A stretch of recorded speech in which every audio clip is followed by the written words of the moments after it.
It's going. Oh, yeah, nah, pretty good. Thinking we should chuck a podcast. What do you reckon? Oh, yeah, no, I can. Come round. Let's do a thing.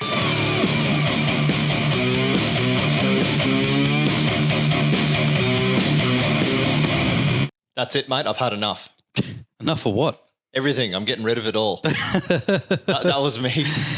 I thought that'd be how I'd start the episode. Yep, okay. I'm with you. It's like, wait, what? What do you mean? Everything. It's too much. It's all going. Nah, so I've discovered this thing. I discovered it. You discovered it. You pioneered it. But it kind of related to me in a way.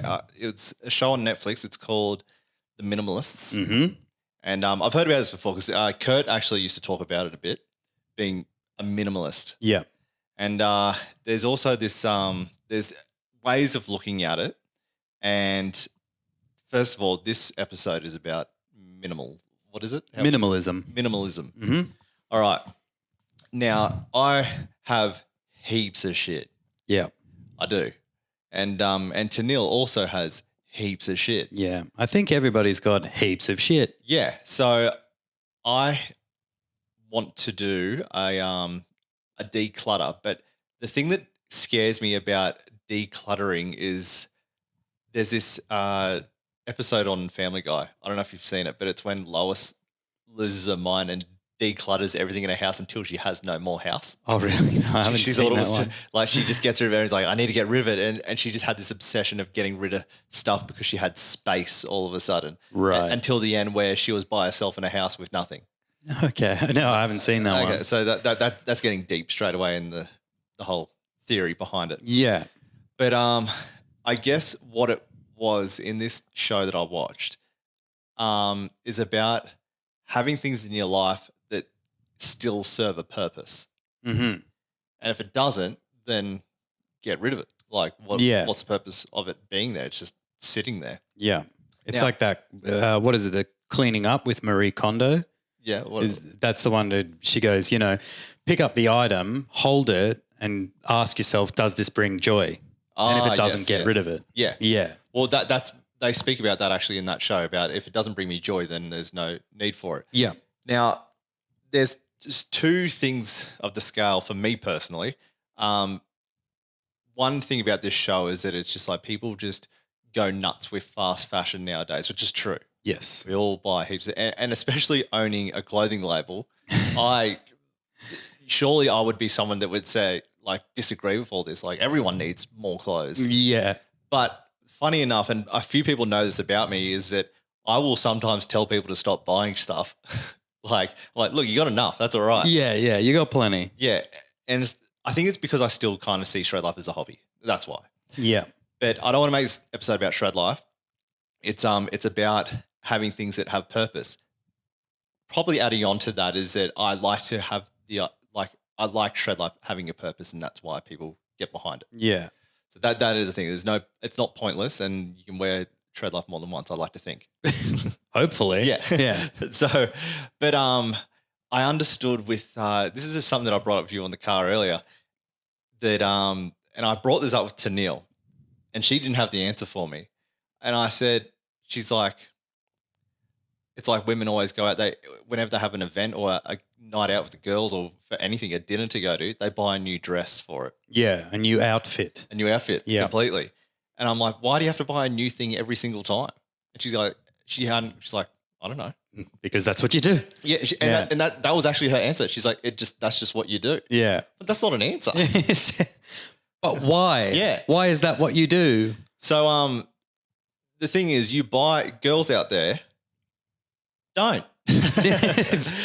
Just stop. Yeah, because with guys, this is the thing about guys, and I guess in being in t-shirt industry is you can wear it more than once, but a dress you can't for some reason, and that's what I don't understand is that if you, as a woman, it doesn't have to be a woman, but you look really good in that dress tonight. Imagine me being told that. Do you have to get a better dress next time? Is that where it starts? Is like, I don't know. It's one of those difficult mentalities to kind of, for me at least, to put myself in those shoes because I'm not a minimalist, but I certainly live some of the values already. Yeah. And so particularly like this is one facet of the female phenomenon that I can't get my head around is shopping and outfits and that kind of thing. Because I don't know if it's in that show that you're talking about, The Minimalists, but I've seen some other Netflix documentary concerning people who live minimal lifestyles. And one of them was a woman who has a few key pieces and then she just accessorizes differently all the time. Yeah. And so she still looks really good, really elegant, really beautiful, has an outfit for every situation. Yeah, I know what you're talking about. It's like but it can look slightly different all the time. I think they call it the 33 rule or something. Yeah, something like that. Yeah. Because it's like 33 items of clothing can get you throughout the whole year or something. Yeah, that sounds vaguely familiar, yeah. So, anyway, Tina didn't have an answer for me. So I brought it to you. You didn't really have an answer for me. So I'm bringing it to the world. It's psychological phenomenon. It really is. And it's like it has to be a result of just being pummeled with marketing over years and years and years and years. Yeah. You know, the materialist democracy that we live in is just like get more, get more, get more. Like that's what we're trained. Well, they try to the way these guys that are minimalists that don't have they don't have anything now really. They've got a few things in their life and they don't care because whatever they have in their life serves a purpose. That's what brings them joy, like you just said. They also said that I'm rambling on now, but as opposed to what we usually do on this. No. What it was that they came from six-figure pays. What was that? Yeah. Their wages, they earned over $100,000 a year. Mm-hmm. So they came from a life where they had everything. That's why they can talk about it. Yeah. See, it's easy for someone to say that like you just don't because you don't have everything, you don't need it. Yeah. But listening to someone from both sides of the fence, it's like Jim Carrey. What is it? Jim Carrey says, I wish everyone could be rich and famous just to find out that it's not that great. Yeah. That it's not actually what they want. Yeah. So it was good to hear from someone who had everything and they still just decided to not have, and they met a lot of people that were like-minded to have everything and they just got rid of it because they realized that just the essentials in life was actually the only things that were important that made them happy. Yeah. I guess it's an interesting dichotomy of people who are purposely limiting what they have because they have the choice to, as opposed to someone who is born dirt poor, wearing hand-me-downs and secondhand clothes and all that kind of thing. It's like that kind of person would be sitting there going, well, fuck you. I want some of all that shit that you used to have. Yeah. So I think it inspired me a little bit to do another declutter in the house because with the brand growing, I take up rooms in this house. Yes. But the thing is, it's starting to get to a point now where there's just boxes of shit that just don't really, I'm probably not going to sell it. It's just sitting there and then you put on sales.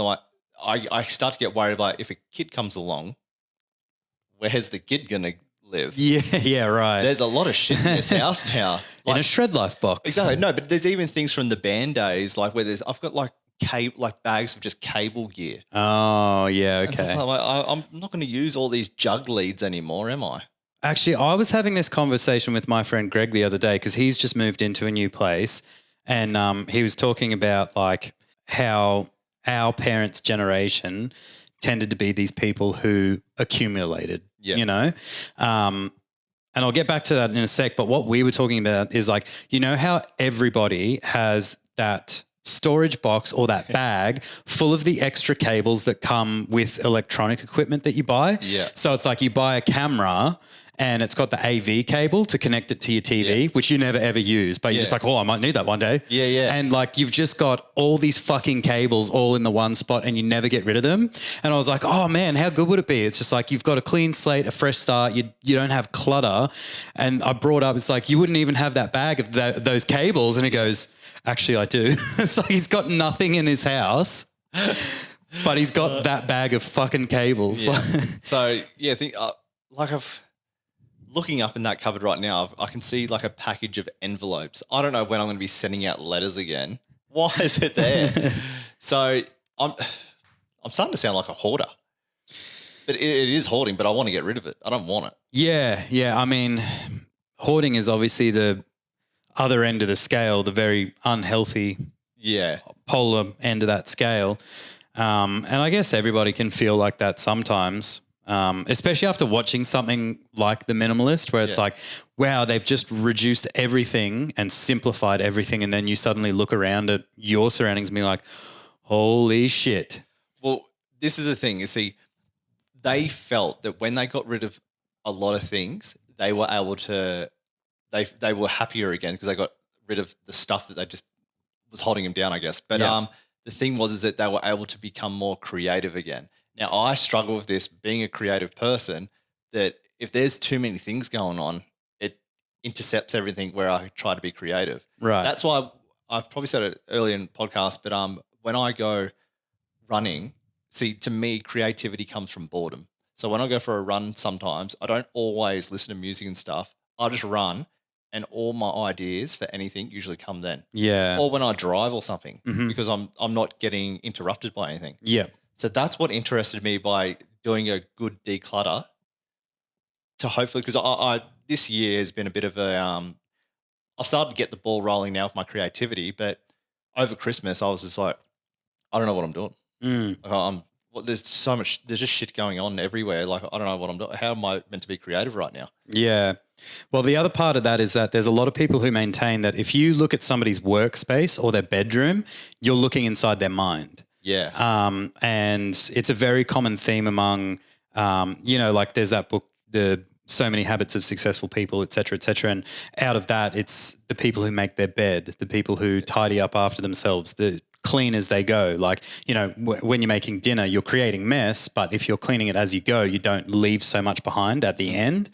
And there's proven studies on creating a clean, decluttered workspace reduces your stress level, increases your productivity and creativity levels.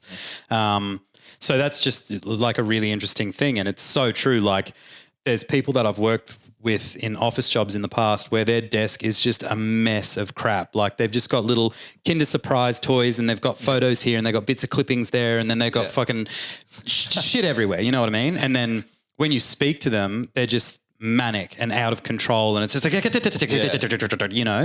and it's true. It's like you can make that direct link. It's like that's the inside of your mind. There's too much going on. Yeah. It's too cluttered. You are a stressed out person and you need to simplify. Yeah. So is that why people buy so many things? Because they feel like they get that hit of dopamine. It's something new. Does Definitely. That bring the happiness? Yeah. I mean, I was thinking about this because like we have been mind fucked by marketing geniuses our entire lives. And this goes generations back. And my theory with our parents' generation is that they lived through a really severe recession. Yeah. And so my parents both came up going without. Yeah. I wouldn't say that they were poor, but certainly their parents struggled. So my dad, for instance, anything that he had 4 brothers. Yeah. So it went from that brother to that one, to that one, to that one, and finally to my dad, the youngest in the family. And, coming from those years of union strikes and shortage and, like the gas rationing, fuel rationing, those kind of days, I think it left that whole generation with a sense of, well, this is a success and an accomplishment is having all this stuff. Yeah. And so they collected and collected and collected because it seems then like it raises your status level. Yes. And then for some people on top of that, they also kind of get a sentimental attachment to things. Yeah. They're very emotional and it can be, oh, well, that person gave me that and then they passed away. So that's what reminds me of them. So I need that.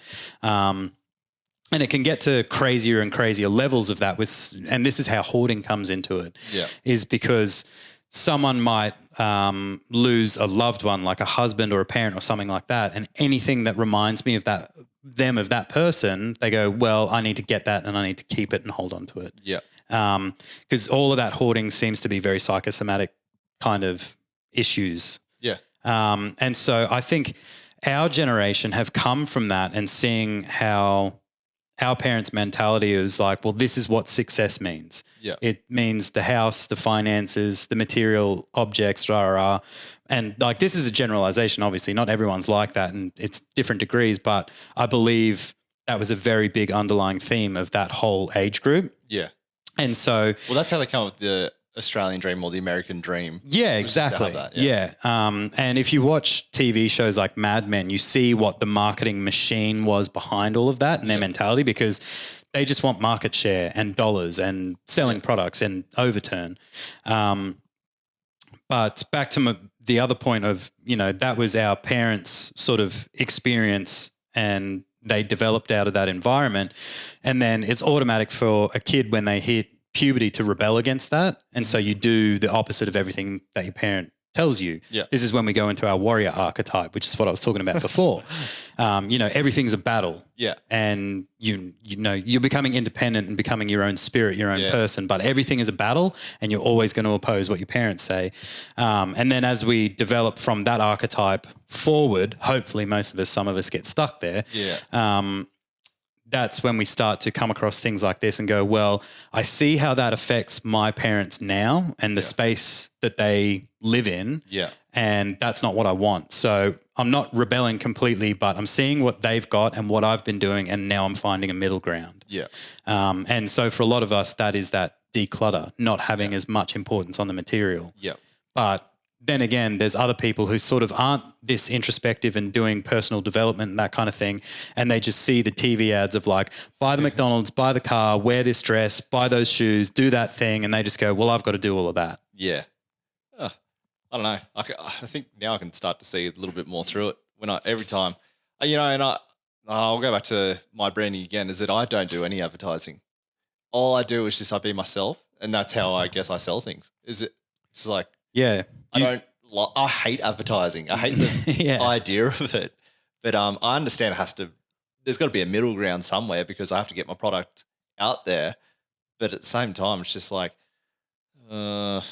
yeah, well, the case for you, and there's other brands out there like this that have done the same thing quite well, is that you have a product that people like, that people are drawn to, but then on top of that, you've got an ethos and a personality behind it, which is you. So you've sold yourself as a brand, but people buy the shirt. Yeah. Do you know what I mean? Yeah. And a similar kind of idea would be like Elon Musk is a brand. He's sold himself. Yeah. But what people buy is cars. Yeah. It's that kind of idea.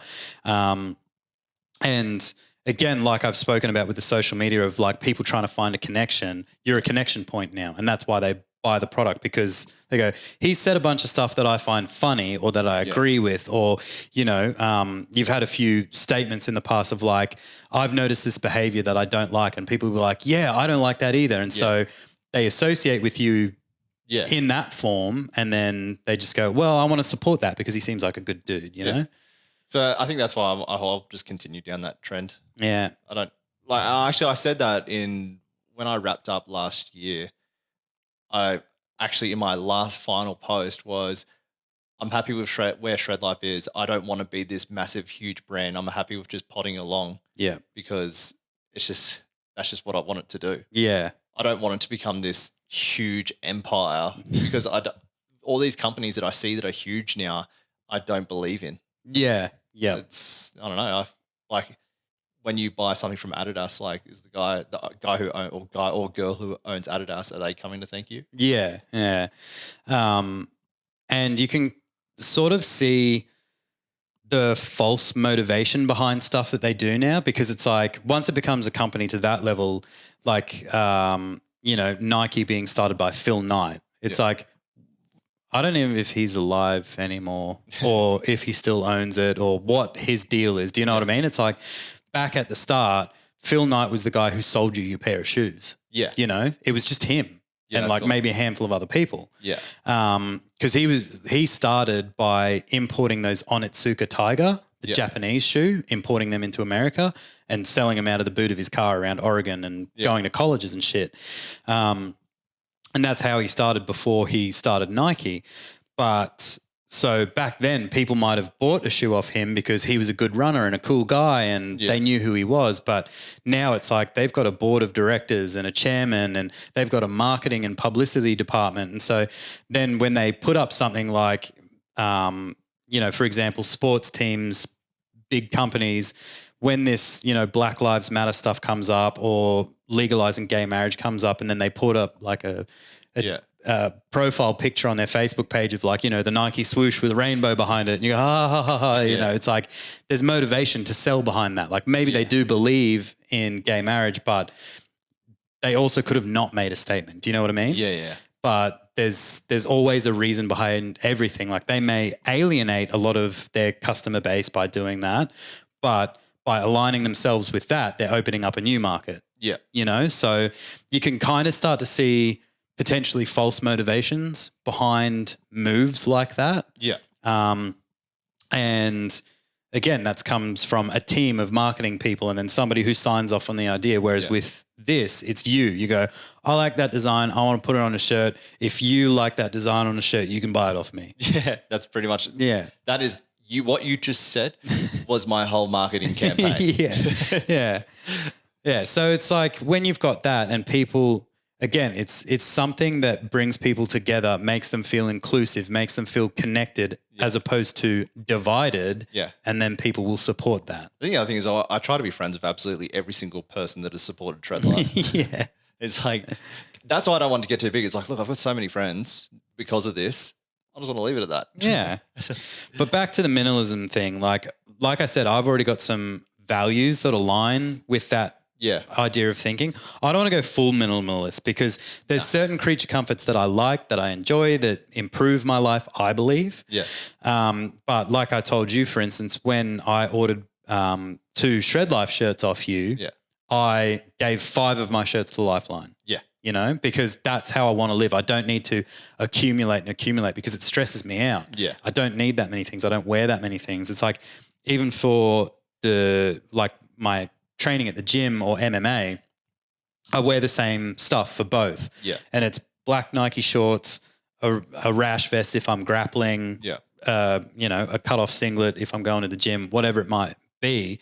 But they're interchangeable between each. And I don't need to, people like to collect sneakers. That's fine. That's their thing. It's not for me. Like I got 1 pair of shoes for the gym. See, that's it. Oh, for example, I don't collect sneakers, but I got heaps of them. I need to get rid of them.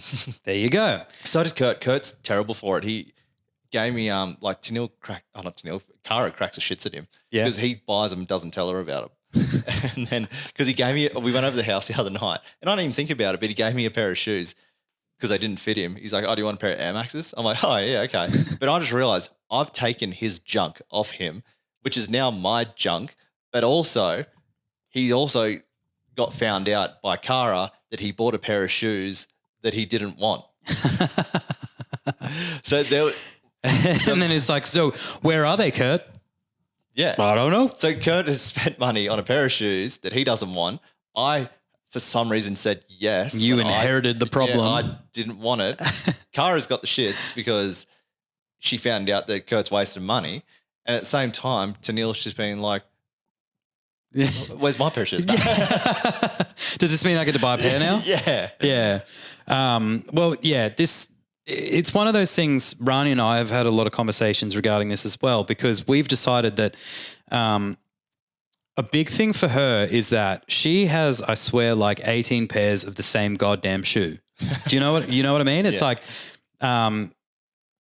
they'll always be like, oh, I need to get another pair of work flats, or I need another pair of like tan sandals, or I need this. And it's like they're slightly different. Like they just a little bit varied to that pair, but to me, they look exactly the fucking same. And then I'm picking up like, is that pair, or is it that one goes with this one? And then I'm just like, I'm looking at 8 pairs of the same tan sandals, and it's like, yeah, but they only cost like $6 each. And I was like, okay, but 8 times 6. Yeah. And then how many times are we going to do this with a black pair of shoes and a white pair, And so we had that conversation, and like, we've both agreed we don't like clutter. Yeah. Rani still wants to have those little creative flair to her outfits and all that kind of thing. But what we've come to an agreement of is, instead of going for the $6 pair of shoes or the $10 pair of jeans and buying like fucking 180 pairs of them. Get one thing that costs $200, you feel really good in, you look really good in, and it's quality, so it's going to last. Yeah. You know, and that's what I've got now, you know, with my my fitness gear. It's like one pair of shoes, like a couple of pairs of compressions, a couple of pairs of shorts, rash guard, all that sort of stuff. And it's just the same thing over and over. When it wears out, I'll replace it. Yeah. So what I'm trying to do is not make additions, I'm making replacements. Yeah. So it's like if the gym shoes get worn out, I buy a new pair and those ones go and hopefully get recycled, like, you know, through a good system, etc. Yeah. If there's something that I want that I don't already have, like for instance, I've got a pair of Vans, but if I'm going to a formal event and I want a nice pair of leather shoes, but I don't own any, that's fine. Buy some of those, but one pair and one good pair. Yeah. You know? Oh, actually, yeah, I just realised I didn't even think about it. I think about all the shoes that I've got like in the garage that are the sneakers and runners that I need to go through and get rid of. But the other thing is, the dress shoes. I actually need to go through them too. They're in a different room. Yeah. But there's probably so many of them that I reckon I'll never wear again. Yeah, because I mean, like I've got a nice pair of boots that are sort of my dress shoes now. Yeah. Because they sort of go with everything. But I know, like just thinking off the top of my head, if I look in my old room at mum and dad's house, I've got the dress shoes from your wedding, probably another pair of dress, but they don't bother me because that's in mum and dad's house. That's it. Actually, no, my downfall is hats. I have a lot of hats. Well, this is the other thing that I did recently because, so we've talking about this. I always fuck up as soon as we hit record.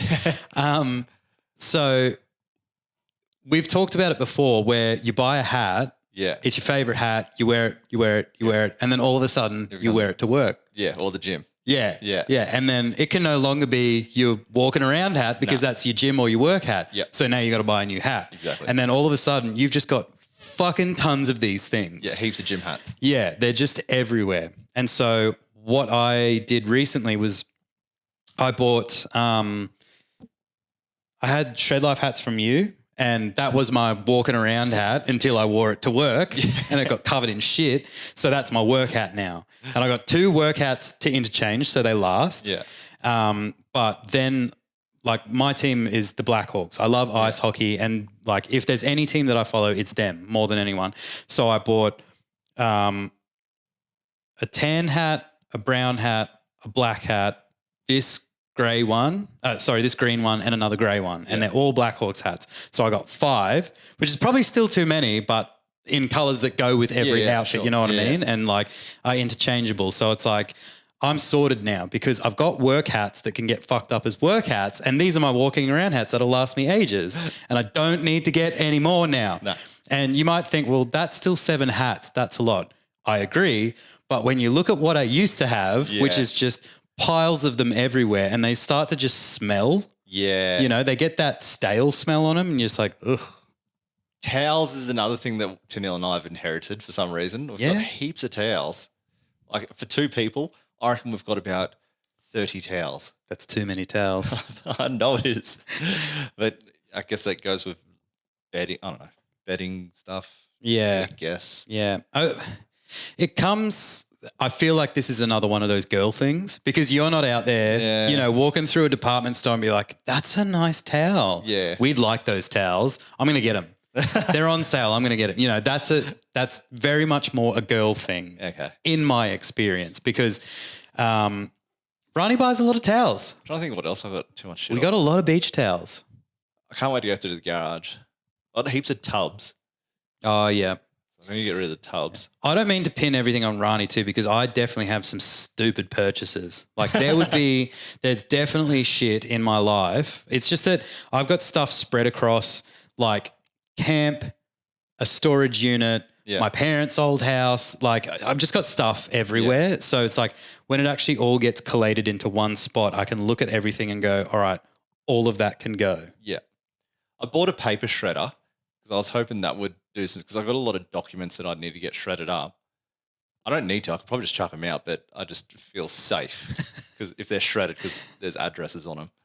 But That's just pure dedication to shred life. yeah, I know. But there's boxes that are just full of just old invoices, orders. And I'm just like, but that's clutter. I need to get rid of it.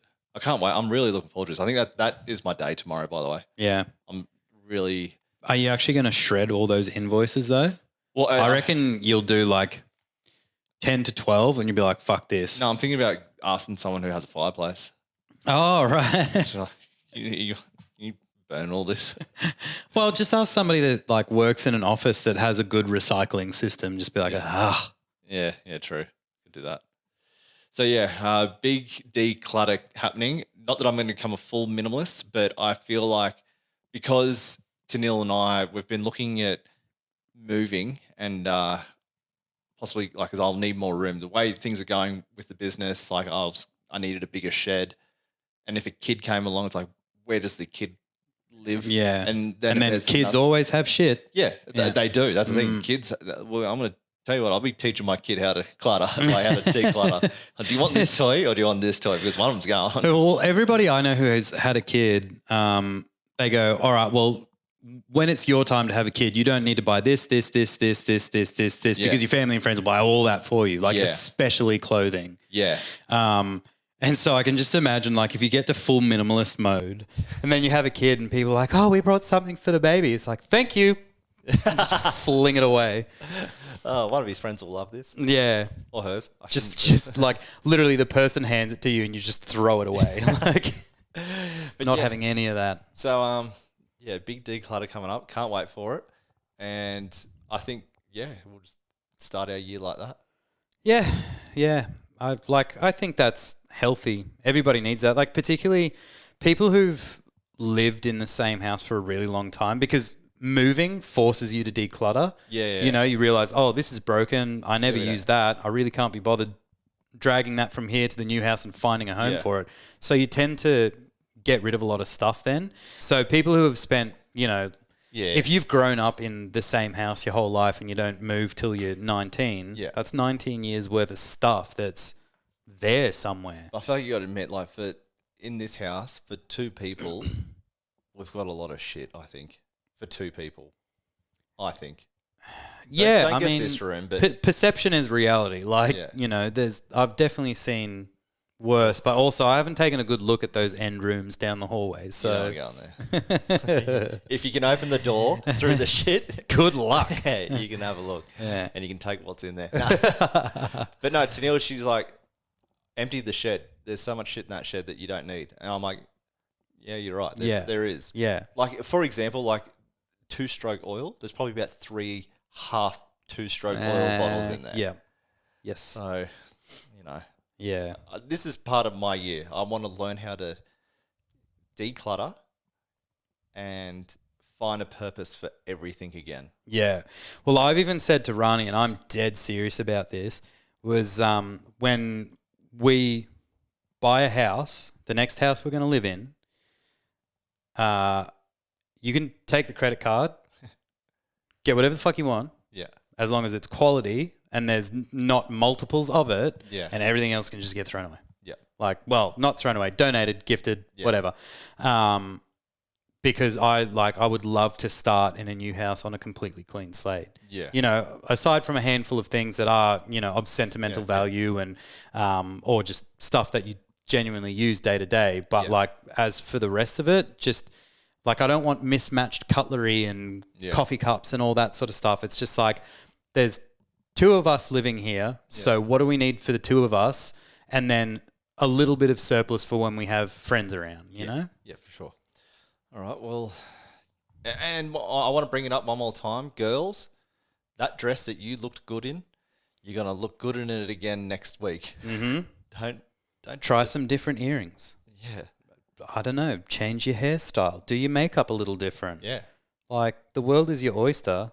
But be a little more creative. Don't just throw money at the problem. Yeah. And girls out there, don't judge another chick for wearing the same dress. Yeah. Because guys wear the same. I've worn the same color pants this whole entire Christmas. Yeah. Well, I have. The only time I had a different, like, if I'm going to a wedding or a formal event, I've got a suit for that. Yeah. The only time that changed is when I was one of your groomsmen. Yeah. So I bought the suit that, you know, matched with what the fucking deal was, you know? And I've still got that. But it's like, I can keep re-wearing that suit. Like, if somebody's going to judge me for wearing the same suit to different formal events, that's their problem, not mine. I don't give a shit. I have worn my wedding suit like a couple times since. Yeah, right. There you go. But Tanil can't wear her dress. And she sold it. Yeah. I mean, that might be one exception, is maybe don't wear your wedding gown to somebody else's wedding. You just go into the shops and there's just someone just shopping with their wedding dress on. It's like, what? I still fit it. It's a soaked in. None of my other clothes were clean. It's laundry day. Yeah, that should definitely stop. And if you are casting aspersions on another person for, oh, she wore that dress to so-and-so's wedding, it's like, go get fucked, basically. And that's what I reckon. Yep, that's what we reckon. Wear the same shit. And don't wash it. Don't wash it. Flowers are lucky. Yeah. All right, sweet. Well, let's wrap it up there. Yeah, wrap it. All right, there we go. There we are. Minimalists, we're going to get rid of shit this year, and everything serves a purpose in life. This remote here serves a purpose for that light in front of me, so I need to keep it. I can't chuck it out. Yeah, that can stay. The lights can stay because they make us look less shitty. Yeah. Yeah. So everything in this room kind of serves a purpose except for those bags of cables. Get them out. All right. Get them done. Catch you later, guys. Have a good one.